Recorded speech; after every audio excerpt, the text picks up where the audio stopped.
Now we have to deal with what? Other examples of SN2 hydrolysis. Right? In the last section, what we discussed, hydrolysis of SiCl4, hydrolysis of SiF4, and hydrolysis of what that? BH3. Now we are dealing with hydrolysis of BCl3 and BeCl2. So they also on hydrolysis will be following what type of mechanism? That bimolecular mechanism.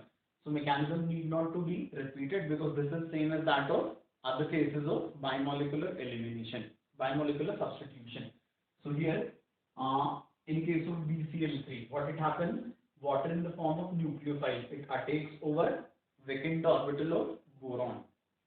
Fine. When water through its oxygen will be connecting to boron, this will be becoming what? Trivalent. And as this becomes trivalent, it releases H positive from it, because after becoming trivalent, it acquires what? That positive charge over it. Fine. So from water, H positive is released, and from boron, Cl negative is released.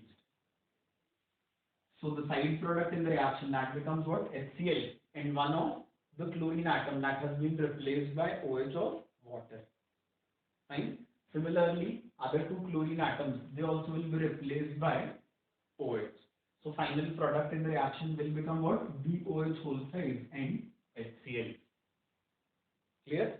Final product in the reaction is what? So we say it is BOH whole size and size of HCl. Clear? It's very simple SN2 mechanism for hydrolysis of BCl3. Now, when BCl3 is hydrolyzed under alkaline conditions, so here again the product is what? BOH whole size initially. When BCl3 it is made to undergo alkaline hydrolysis, then also the product is what? Same, it is BOH whole size. But in BOH whole size, boron contains one vacant p orbital, and here OH negative is what? A stronger nucleophile, much stronger nucleophile than water.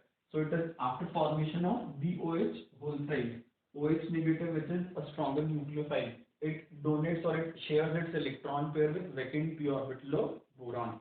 So here in alkaline medium, final product is what? That BOH whole 4 negative.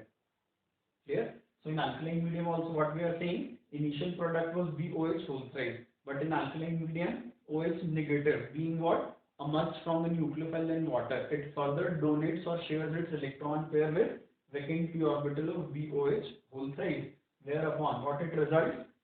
BOH whole 4 negative. Is it clear? So in alkaline medium, hydrolysis product is what? BOH whole 4 negative. Fine. Now we have to compare what? Hydrolysis of different halides of boron.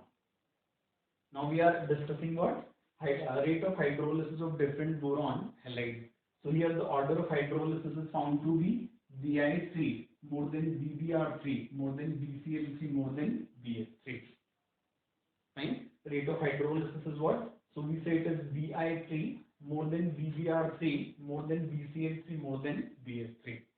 Here it is corresponding to what? So in the last section, what we discussed, greater the covalent character, greater is the rate of hydrolysis. So in Bi3, covalent character is the most between boron iodine bond, and here it is the least. So it is greater the what? Covalent character, greater is the rate of hydrolysis. So that fundamental is being applicable over here. Or it even can be seen in terms of what? That Lewis acid character. Here in BH3, boron and fluorine, they both belong to what? Second period. Right? So here the extent of back bonding is the highest. In case of BF3, as both boron and fluorine atoms, they are belonging to what? Second period of the periodic table. So the pi bond which is being formed between boron and fluorine, it is going to be very strong. Right? So extent of back bonding is highest in BF3 and it is least in Bi3. So the Lewis acid character of Bi3 is more. So greater the Lewis acid character, what it happens? The tendency to take over such type of Lewis acid, that becomes more for water molecule, which is what? A Lewis base. Fine. So here in terms of Lewis acid character also, what we can say, the rate of hydrolysis will be highest for Bi3 and it will be the least for BH3. Now when we see this hydrolysis of BeCl2, this again follows what that same mechanism. In BeCl2 also, beryllium contains what? Two vacant p orbitals. So the water molecule, it shares its electron pair with vacant p orbital of beryllium. Fine. When water, it is forming what? Oxygen of water, it is forming three bonds. Oxygen again will acquire that positive charge. And to remove that positive charge, it releases H positive from it. And similarly, Cl negative will be lost from beryllium. So here also what that side product is HCl. And one by one, both the chlorine atoms will be replaced by OH of water. So the product in this reaction is BOH whole twice and HCl. Product in the reaction is what? So we said it is BOH whole twice and HCl. Clear? In BeOH whole twice, beryllium is with two vacant p orbitals, and hence it is what? Lewis acid. And OH which is present over it, that contains what? Lone pair of electrons.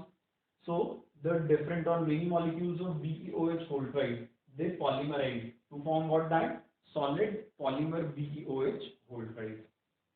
Fine? In BeOH whole twice, hybridization of beryllium was sp. But before entering into the polymeric form, beryllium it changes its hybridization toward that sp3. Fine. So BeOH whole twice, it tends to polymerize, and reason being what? So we say beryllium contains two vacant p orbitals in it, which is making it Lewis acidic. And the OH present over beryllium, this contains what? Two lone pairs at oxygen, which is Lewis base. So OH from other molecule donates its electron pair to what? Vacant p orbital of beryllium. And the result of that is what? A polymeric mass. In polymeric mass, beryllium is sp3 hybridized. This is important for questions, so that you have to keep in mind. And beryllium in BeOH whole twice, that is what? Sp hybridized. Right? Now, when BeCl2, that is made to undergo alkaline hydrolysis. When BeCl2 is subjected to alkaline hydrolysis, what we find here also, initially BeOH whole twice will be formed. Right? Here also what that? BeOH whole twice will be formed. But after its formation, OH negative is what? This is a much stronger nucleophile than water. So OH negative, it shares its electron pair with vacant p orbital of beryllium. Now beryllium is containing two vacant p orbitals. So two OH negative will be sharing their electron pair with those p orbitals. And the result is what? So we say it is BeOH whole 4 2 negative. Right? So in normal hydrolysis, BeOH whole twice is formed, while in alkaline hydrolysis, BeOH whole 4 2 negative is formed. In BeOH whole 4 2 negative also, hybridization of beryllium is sp3. Clear? Now we are considering hydrolysis of 16th group halides. So the first example is SF4. This again is belonging to the category of SN2. Right? Now hydrolysis of SF4 that we are going to see. Right? In SF4 also, sulfur contains vacant d orbital, being a third period member. Right? So here again, initiation of reaction, that will be by what? So we say lone pair of oxygen of water will be shared with vacant d orbital of sulfur in the transition state. Right? When oxygen starts sharing its electron pair with sulfur, it starts acquiring what that? Positive charge. And because of this positive charge, hydrogen of water will become acidic in nature. Right? So from oxygen, H positive will be released, and from SF4, one H negative will be released. And the result is what? One HF molecule, and other is what that? OH SF3. Clear? One of the fluorine atoms that has been substituted by OH of water. Clear? Here the product obtained is quite unstable, and reason for that is what? So we say SF3 is a strong electron puller. So because of its strong electron withdrawing nature, this is making this hydrogen acidic in nature. Right? As SF3 is what? A very strong electron withdrawing group. It will be making this hydrogen strongly acidic in nature. Clear? So this hydrogen will be released in the form of positive. and thereby a negative charge will be left over this oxygen. Fine. This negatively charged oxygen will be taking over sulfur intramolecularly, and one F negative will be liberated from SF3. Fine. So this acidic hydrogen and F negative from here will be forming what? HF again. And now sulfur is left with what? One oxygen and two fluorine. So this SOF2 is formed. Clear? Now over this SOF2, two water molecules will be taking further and the same mechanism will be followed. Right? So one by one, both the fluorine atoms will be replaced by what? OH of water. And from water, H positive is released, and from SOF2, F negative is released. So the side product is what? That HF. And the final hydrolysis product is H2SO3. Clear? So on hydrolysis of SF4, what we are finding? H2SO3 as the final product. Mechanism we have seen already. Clear? Now we are seeing hydrolysis of SF6. So the question related to SF6 hydrolysis is what? SF6 is inert towards hydrolysis. SF4 was undergoing hydrolysis, but SF6 is inert towards hydrolysis. So reason for that is what? So we say that sulfur is a third period member and hence it is larger in size. But here what? It is connected to 6 fluorine atoms, and that is because of this what it happens? Water in the form of nucleophile, it cannot penetrate up to sulfur. This we call what? That steric hindrance. Clear? So SF6 does not undergo hydrolysis due to steric hindrance.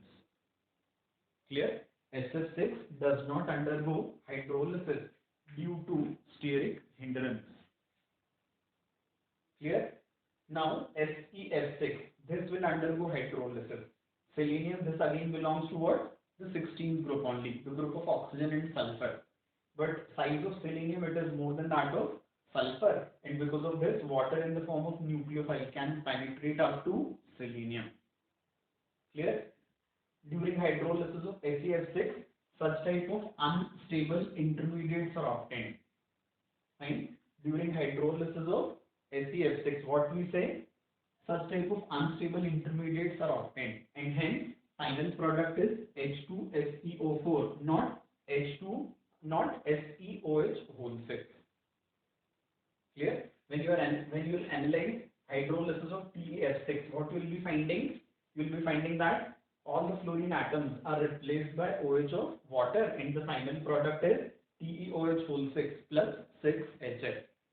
But the similar hydrolysis product we are not finding in case of SEF6. So this is another question. Why there is difference in the product of hydrolysis of SEF6 and TeF6? So the reason for this is what? So we say selenium, though it is larger than sulfur, but still it is not as large as tellurium. So tellurium can accommodate what? 6 OH over it and can keep this molecule stable.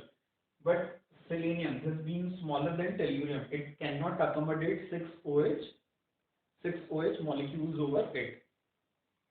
Fine? So the hydrolysis product of SEF6 is what? That H2SeO4. And the mechanism of hydrolysis is simple. Water molecules are taking and fluorine are being replaced. Fine? So in TeF6 you will be finding TeOH whole 6 as the product, while in case of SEF6 product is what? That H2SeO4.